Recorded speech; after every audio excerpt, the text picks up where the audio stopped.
Okay, WTEW Bible Studies. We're going to continue. We've been through first century through today. We've been through the 7-year peace treaty. Now we're going to go to the time of God's wrath. So if you look at most people's charts, they say Jesus comes right here. They don't know that God's wrath comes after the period of Great Tribulation. So I'm going to show you it does. If we look at Matthew 24:29, we see immediately after the tribulation of those days, shall the sun be darkened, and the moon shall not give her light, and the stars shall fall from heaven, and the powers of the heavens shall be shaken.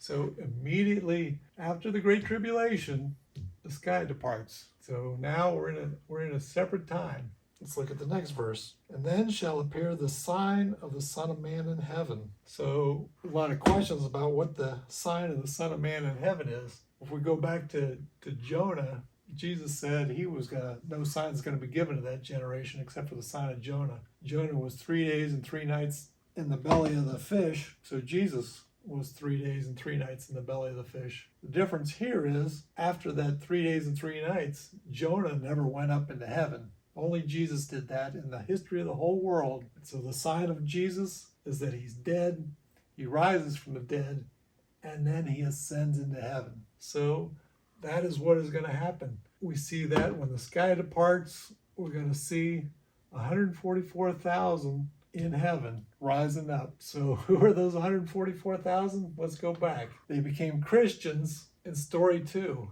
Then there's 2 witnesses here. The witnesses are described as candlesticks. So 2 candlesticks. In the letters to the churches the churches were each a candlestick. So if 7 candlesticks equals 7 churches, it's a simple math problem.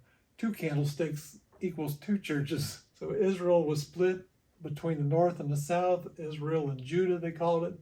So let's just say we have the Church of Israel and the Church of Judah, 2 churches comprised of the 144,000 who became Christians back here in Revelation 7:2. You think 2 witnesses? That is also 144,000 individuals. They're seen in heaven here. They're seen going up into heaven in chapter 11. Well, you see them. Let's just look and see what they do. Revelation chapter 11. We'll look at their whole death and resurrection. So starting with verse 11. 11:11. After 3 days and a half, the Spirit of life from God entered into them, and they stood upon their feet. And a great fear fell upon them which saw them. And they heard a great voice from heaven saying unto them, Come up hither. And they ascended up into heaven in a cloud, and their enemies beheld them. The same hour there was a great earthquake, and the 10th part of the city fell, and in the earthquake were slain of men 7,000.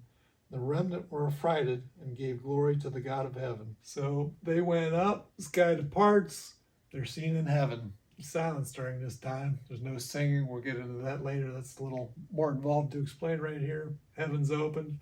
We see all these same signs right here at the time of the start of God's wrath. What don't we see? We don't see Jesus. So after all that, let's see, in Matthew 24 and verse 30, so we see the sign of the Son of Man in heaven, and then shall all the tribes of the earth mourn, and they shall see the Son of Man coming in the clouds of heaven with power and great glory.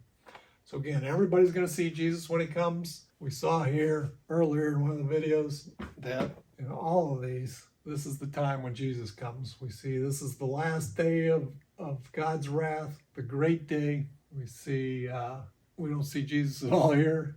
We see hail here. This is what happens when Jesus comes. We see Jesus take his own in the resurrection and rapture them up. So as he's coming with the clouds, we see great hail, again, Jesus' wrath. And we see the clear picture here of Jesus coming on the white horse to get his bride. So all that is the same thing. That's what happened in verse 30. So there are some details that are skipped in Matthew, but that is the time of God's wrath, the 75 days, and I explained that in an earlier video, why that's 75 days. It's in Daniel, the last part of chapter 12. It has to do with the number of days after the abomination of desolation. There's 1,290 days, so here's 1,260, 1,290, then 1,335. After God's wrath is ended, he's going to start his kingdom. 1,000-year reign on earth. When people are raised from the dead, Satan doesn't have any control over them. Satan controls you by the fear of death. So this is where the kingdom of God comes in. That's why that is there. We see pre-trib people think that that's why it's in the middle, where we see that in chapter 11 when God reigns. There's 22 chapters. This is chapter 11. That's why we call that mid-trib. Well, if you find that, you have to think of all of the book of Revelation as one chronology. And as we see, they all come to the same end. 6 stories come to the same end. There's just no denying that if you compare them side by side. But right there, people raised from the dead go into heaven. So Antichrist is still in the world, still hasn't been killed, but God's kingdom has come.